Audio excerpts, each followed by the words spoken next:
அனைவருக்கும் வணக்கம். நமக்கு டிஎன்பிஎஸ்சிலேருந்து நேத்து ஒரு அறிவிப்பு வெளியாயிருக்கு. என்ன அறிவிப்பு அப்படின்னு பார்த்தீங்கன்னா, நமக்கு குரூப் 1 எக்ஸாம் வரக்கூடிய ஜூன் 15ஆம் தேதி நடக்க இல்லையா? அடுத்த வாரம் ஞாயிற்றுக்கிழமை. ஸோ அந்த தேர்வுக்கான ஹால் டிக்கெட் அப்படிங்கிறது, தேர்வு கூட அனுமதி சீட்டு அப்படிங்கிறத ரிலீஸ் பண்ணியிருக்காங்க. சரியா?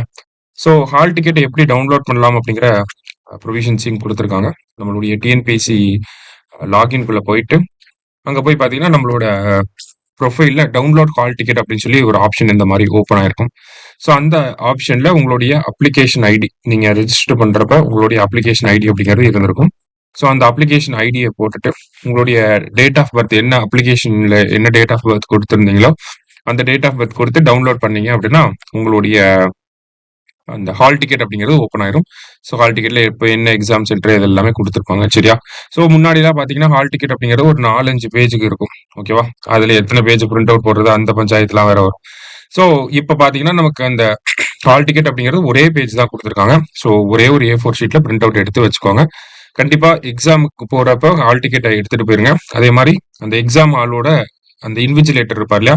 அந்த இன்விஜிலேட்டர் கையெழுத்து அப்படிங்கிறதும் ஹால் டிக்கெட்ல போட சொல்லுவாங்க எப்பயுமே. ஸோ அதையுமே வாங்கி வச்சுக்கோங்க. சரியா? குரூப் 1 தேர்வுக்கு படிக்கக்கூடிய எல்லாருக்கும் ஒரு ஆல் தி பெஸ்ட். நன்றி.